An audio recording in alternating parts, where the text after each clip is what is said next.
All right, so today we got some good news about what wrapped up at Kubota Connect 2025. I was less than optimistic about it, but now that it's over with, I'm very optimistic about some of the plans and some of the announcements that they made. Thanks to Sync Farm on Instagram and Cal44 on TikTok. Great follows, and don't forget to follow me also if you are interested in Kubota products and just Kubota information and all. My name is TJ. I used to be a sales rep for 2 local Kubota dealerships in Eastern North Carolina. Now I'm just a fan of the product, and if you're a fan of the product too, hit subscribe, hit follow, and let's go on this journey together. All right, so first let's look at the 65. So just a little bit of background on what the 65, where that sets in. Just a little workhorse. That was a little guy that could go from point A to point B in a relatively quick manner. So let's take a look from Kubota Kyle 44 on TikTok. Give him a follow, and let's take a look on what this announcement was. Yep, we got a new upgraded seat, which is going to be awesome, because that was the problem with the 65. You just sat on, you might as well just been sitting on the frame. My goodness, that thing was less than ideal in comfort, but you know what? It kept it cheap.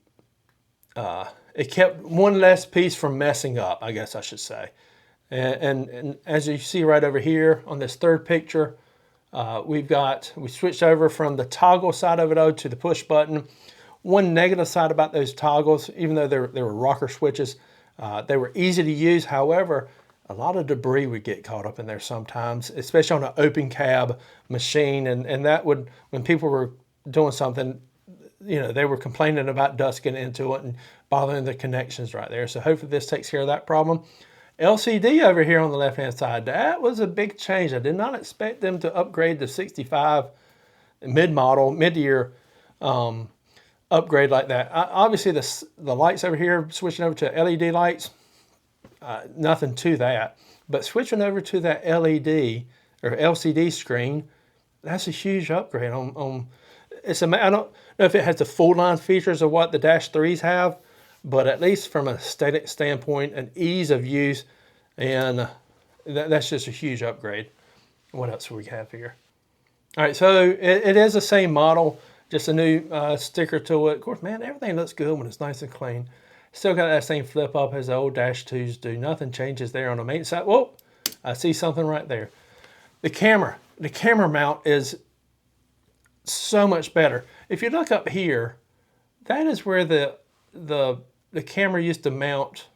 It was it would mount inside on the left-hand side. It was a bolt-on little tiny screen to it that had sound to it. And honestly, it was disappointing on what it was, but it really wasn't that expensive. And this being embedded into it, that right there, people are going to complain about, but still, it's far better than what was there. I don't know if that's a standard feature yet, but that's a big upgrade right there.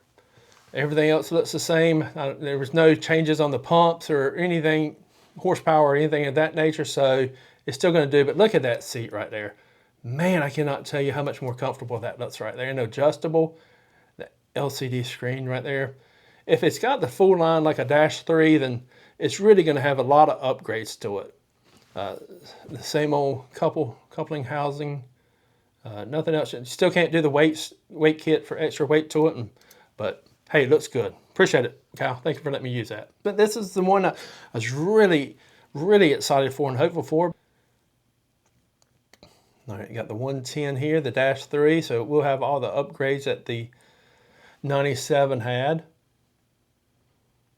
Good looking seat. Actually, it looks like a more comfortable seat right there. I bet you it probably comes with standard air ride seat to it. The air ride is, you know, an electronic pump to it. So you've got the weights over here. That will come standard from what Zach was saying over at Kubota in Lynchburg. You know, it goes 300 pounds. That's going to be nice. And one thing I'm interested in finding out is also how will that rear guard mount up there? Because that thing on the 97s, at least on the Dash 2s, we had a rear guard that some of the mulching guys would use. Used to protect the back end, but also mainly added additional weight to it. But where that thing bolted up right there, I believe that's going to be covering up. I really don't remember. I have to look back. Same swing out guard right there to access for the maintenance standpoint of it all. Still no reversible fan. But it's a good looking, I think the KSR, that ride control might be standard nowadays, but let's take a look at how to get into it. Yep, swings out. That's a house of a radiator right there too. Man, that thing looks good. Yep, it's a 110-3. Hey, let me just say thank you for everything. Thank you for watching. Thank you for hitting the follow button. Thank you for subscribing. I really would appreciate it if you did and hit the like button. And any comments, I love the interactions to it. And I'm on Instagram and TikTok where I have a lot more DMs that come back and forth.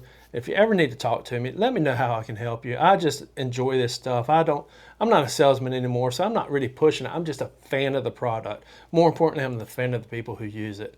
And so if there's anything I can ever do, hey man, just shoot. I might not be able to help you, but I can at least say no, and you might be surprised at how much I can say yes to. So look forward to talking to you again. Stick around. We'll go through the ag side on another day. Take care. See you.